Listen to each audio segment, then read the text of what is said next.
One thing I've learned is that everybody has a good idea, and I don't know how many people say, wow, I thought of that and I should have done something, but who doesn't have a good idea? And then you go to the next level and it's, first is conception of the idea. And then can you put it down on a piece of paper? Can you develop a plan, right? And then what I also know is no matter how smart you are, how much experience you have, half of your projections or assumptions are wrong. Welcome, everyone, to this week's episode of the Elite Entrepreneurs Podcast. As you know, every week we bring amazing entrepreneurs who've built significant businesses and are looking back on their early seven-figure journey, sharing some of the lessons they had to learn to go from scrappy, gritty founder, entrepreneur, to capable business building CEO. It's quite a shift, and we have wonderful guests every time on this show teaching us some of the things that they picked up along the way in hopes to help all of you who are early in that seven-figure journey and are trying to figure those things out. My guest today is Paul Herchman. He's co-founder and CEO of Get Hair MD. They help people with hair loss or hair restoration, whatever the right way to say that. And I'll let you say more about that, Paul. But Paul is Okay. a serial entrepreneur.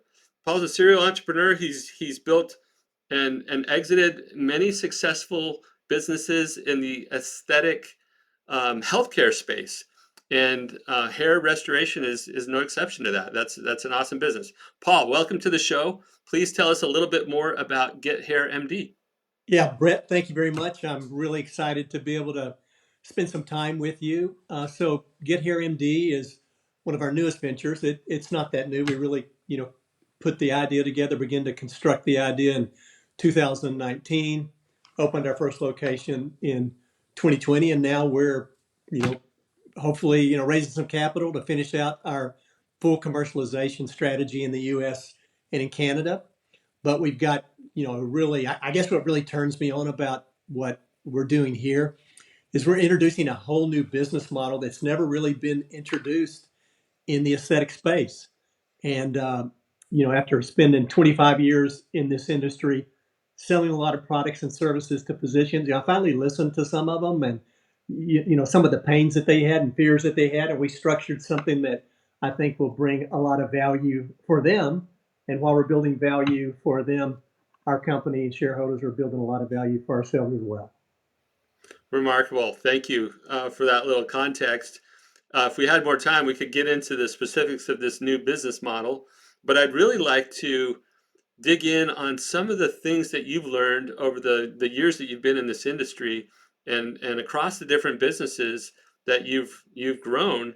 We want to think back to that early seven-figure stage, and I know you have a current venture that's right in that stage as well. But I want Right. you to think about some of the challenges of going from figuring out everything, like figuring out product market fit or your service and how it's going to serve those physicians in your case, to then how do we get customers at scale? How do we serve those customers at scale? And then we start to move into different things because the team starts to grow, and now you got more people going in different directions, and you need to align effort and have a game plan for the future and try to build to the future while you deliver today's results. There's all these things that go into it. And I'd love to just get some of your perspective about some of the things you wish you had known, maybe on that first venture. I wish I'd known this early on in my seven-figure journey because it sure helped once I figured it out. And I kept using that again and again in future ventures. So if you could share one or two key ideas with our seven-figure business owners about how to make that transition from founder to business building CEO. It's just different. Yeah, no, thank you very much. Well, it sounds like I need you to come work with us. I think you understand all the aspects of things that need to be done. I guess as I've looked back on my career, one thing I've learned is that everybody has a good idea, and I don't know how many people say, wow, I thought of that and I should have done something, but who doesn't have a good idea? And then you go to the next level and it's, first is conception of the idea. And then can you put it down on a piece of paper? Can you develop a plan, right? And then what I also know is no matter how smart you are, how much experience you have, half of your projections or assumptions are wrong. And so, you just have to know that you got to, go forward and try to fail fast on the things that are wrong. And hopefully those failures aren't traumatic. That you just basically stump a toe or break a finger and not break a leg, and make quick adjustments and try to continue along. But the other piece that I see where so many people fail, and I guess there's a reason that what I don't know what the percentage of startups that fail, but it's a very, very large percentage of them. And it's the implementation side. So I know there's 3 steps: conceive, develop, and implement. And I got to tell you, the implementation phase is 10 times more difficult than the other phases, which are not easy as well in getting up to where you are. So I think it's recognizing that and recognizing it's going to be hard. I mean, you have got to expect to have a lot of obstacles, and you got to be tough, and you've got to have a lot of self-talk and prayer and things like that, and you know stand up to those and move forward with confidence.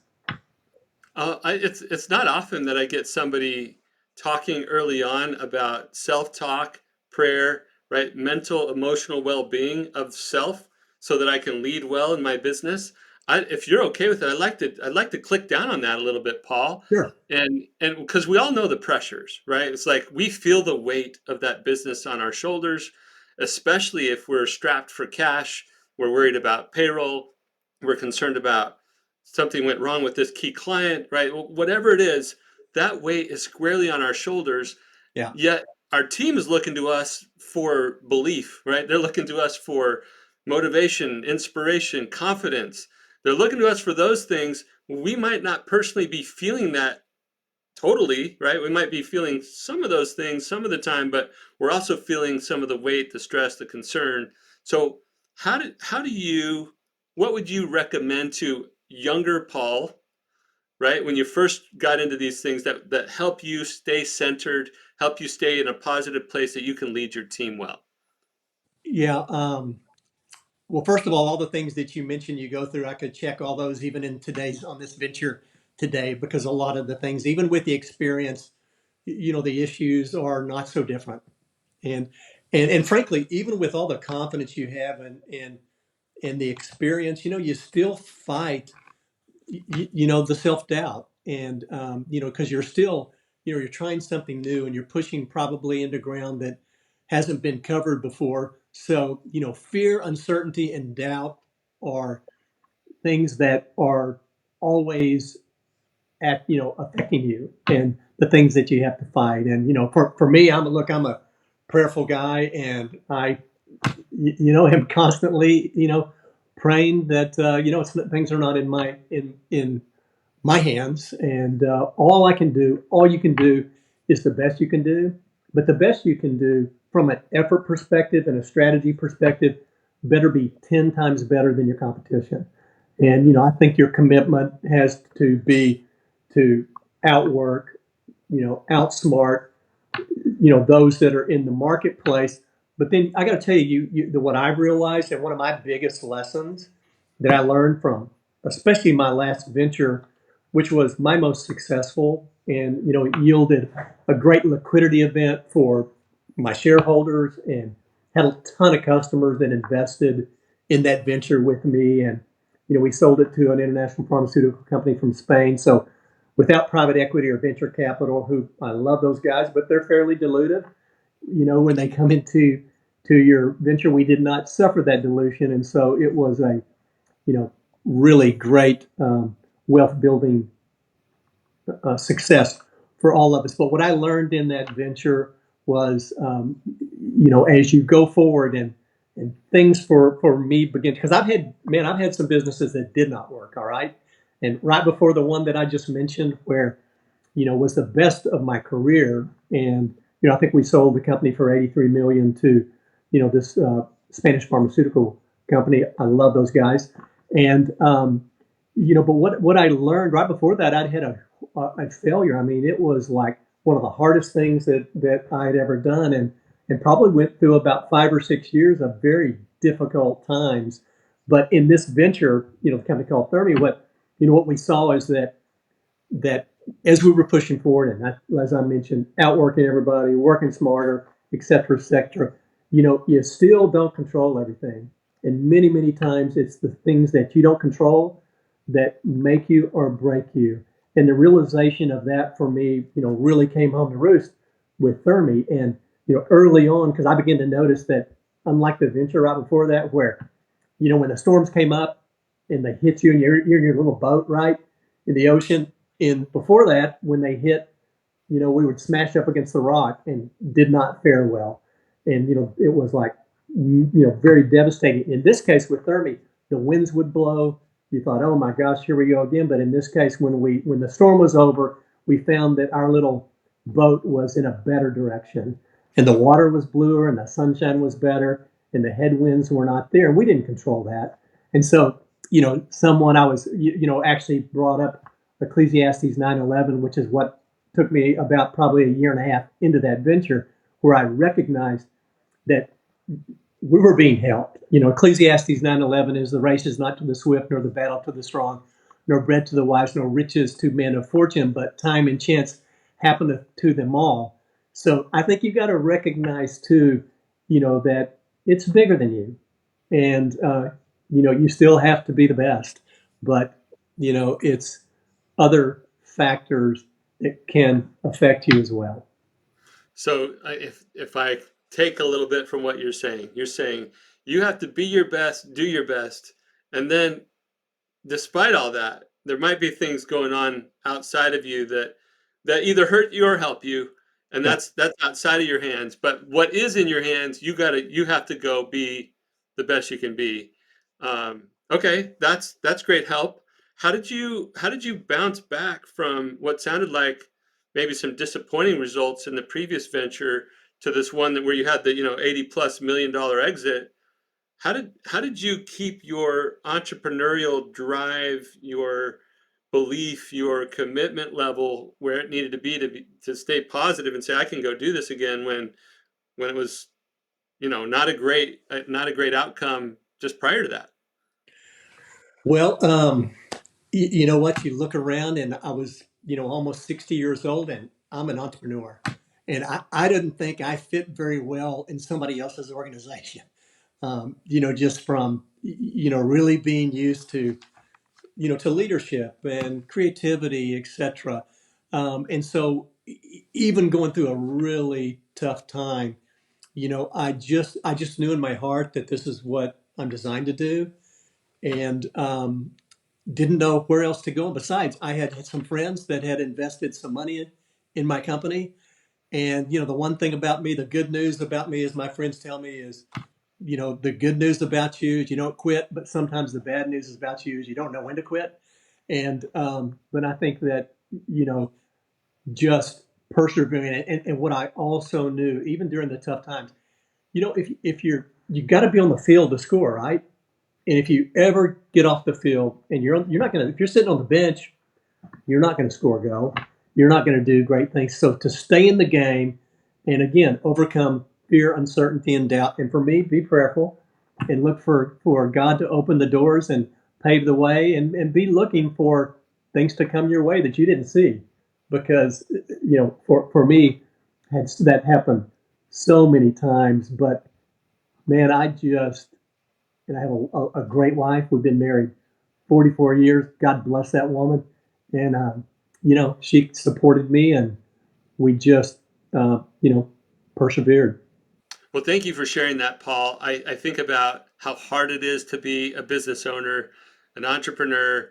You're hiring people, they're looking to you for leadership, and then you come off of a disappointing outcome with a business, and somehow you still have enough belief, enough ideas, enough commitment to want to make another run at it. And so I think it's just helpful even if people don't have the same exact experience as you, they do feel the weight, the disappointment, the losses, and how they bounce back from that and stay in a positive place to go create something is meaningful. So I appreciate you sharing that. As you look back on the let's call it the less experienced version of Paul from 20, 25 years ago, the very first time you were starting to build a team, you had, I don't know, 6, 8, 10 people, you crossed that $1 million mark, which is no small feat. At what point did you realize, I don't know what to do here as the leader of this growing team? I've never done this before. Like, how did you figure out where to go from there? That's a great question, and I've always look. I know I've got a few strengths and I've got a ton of weaknesses, right? And I try to direct myself to the areas that where I'm the strongest. Sometimes because there's nobody else there, you still are doing the best you can do with things that you may be, one of your weaknesses.